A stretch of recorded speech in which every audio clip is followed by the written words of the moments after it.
Now, turn off all the lights and get ready to never sleep again. Little Boy Lost by Black Cat 1206. This is a fictional story inspired by tales my mom, aunties, and gran told us kids. Modern cautionary tales about playing too close to the water or straying too far from the path into the woods. Andy was 5. He was the youngest of Jean and Morris Appleby's 3 children, and was, as certain people in the neighborhood liked to say, born slow. That wasn't a bother to little Andy, because he was the apple of the Appleby's eye, and he knew he was loved. Loved by his mom and dad. Donna, who was 8, clucked around him like an old mother hen, and even 10-year-old Charlie was always patient with him. Yes, Andy was a happy, friendly, trusting, and very carefree little boy. His grandmother Joy used to worry, though. She used to try to talk to her daughter, but Jean just said, "Oh, Mom, stop fussing. I don't let Andy out of my sight. You know that." "But Andrew has no fear, Jeannie. No fear of anything," Joy pleaded. But she didn't persevere with this line of conversation. There was always an invisible wall around her. Jeannie, always reluctant to talk about anything really heavy regarding their Andy, as if not talking about anything too heavy would somehow protect and keep him safe from a cruel and harsh world, Joy thought. That day was a beautiful, bright, midsummer's day, and it started as any other day in the Appleby household. After breakfast, Morris took the older 2 children to school before going on to work. Morris was a manager at a car parts manufacturing plant, and was popular and well-liked in his workplace. The other 2 children kissed their mother and said bye to little Andy, and still bantering and laughing together, they grabbed their school bags and left the house, followed closely by their father, telling them to get a move on, you 2. Morris had already kissed his wife affectionately on the cheek and ruffled his youngest son's hair, telling him, "Be a good boy for Mommy, won't you, Andy?" As Andy wasn't at school full-time yet, they were going to have a busy day shopping and visiting Jean's mother, Joy. The morning was very successful. First, they went to town to the butcher's, greengrocer's, and finally the baker's, before taking 3 of Morris's work suits to the dry cleaners. After all that walking, Andy was a little ratty. His legs were getting tired, and it was very hot.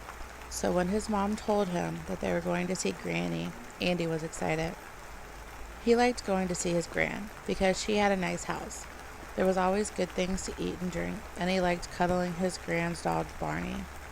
Also, outside of his gran's house was a nice big green with swings, and a bright blue climbing frame on it, and sometimes, when he was good, his mom took him out to play on the green for 10 minutes. There was also a big wood on the other side of the road where everyone told him he wasn't allowed to go. His mom and dad told him, his gran told him, and even Charlie and Donna told him. And he always listened to Charlie and Donna because they were very clever and kind. He didn't mind, though. He really liked the swings and the bright blue climbing frame. They had to take a short bus journey to get to his grandmother's house, and by the time mother and son arrived at Joy's front door, Andy had passed fractious and was now downright sullen. Jean felt ratty too. She was hot, bothered, and more than a little frustrated with her son's incessant whining. "Hello, my darlings. Come in. Oh, Jeannie, you look done in." "Thanks, Ma. Yes, I'm exhausted. This one has been a horror." Jean gestured to Andy, who was now clinging onto her legs and continuously wigging that he was hot and tired. "What's wrong with my little man? Come to Granny." Joy reached to pick Andy up. He put his little head on her shoulder, and Joy carried him through to the kitchen, followed by her slightly bedraggled daughter. Joy said over her shoulder, "You'll feel better after a cuppa, Jeannie." Her mother was right, too, and by the time Andy pleaded to her to go out with him on the green so he could play on the climbing frame, Jean felt more human. Andy himself felt better too. His granny had helped him wash his hands and face, then had given him some orange squash and a slice of chocolate cake, and now he was energized again and ready for some more physical exercise and play. "Oh, don't fuss me, Andy. Let me have my tea in peace. I haven't stopped all morning. The green will still be there in half an hour." Andy pouted in protest. However, his mother's attention had already passed from him and again to the conversation she was having with his grandmother. Andy went to the window and, pressing his nose up against it, saw the other children playing happily on the bright blue climbing frame and swings. It would be all right to go outside by himself for just a little while, wouldn't it? His mom would easily be able to see him through the living room window. He could wave at his mom and Gran. They would be happy that he was being a big boy now. Jean and Joy were so engrossed in their earnest conversation that they didn't notice the little boy quietly slip past the coffee table and out of the living room. They were so enthused and busy in discussing the latest family news and intrigues that they didn't hear the front door open then close again.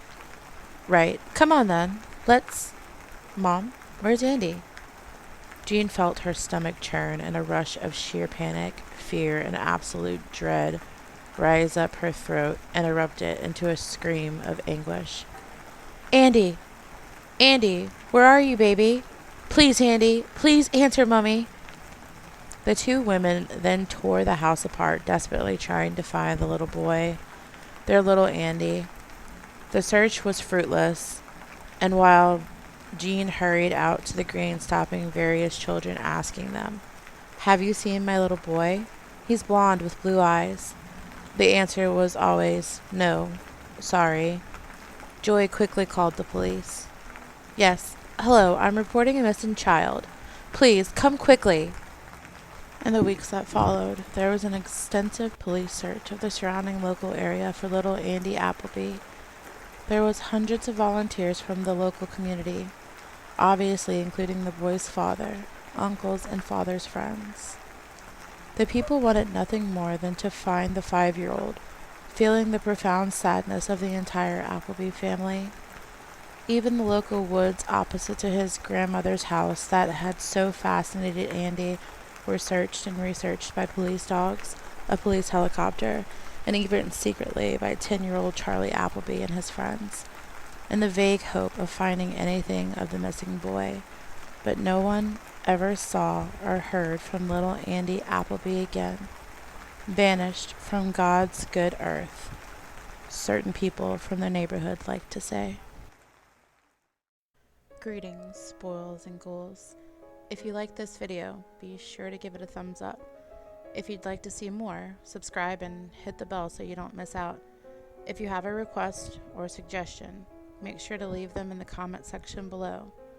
We hope you enjoyed this video, and remember to stay spooky.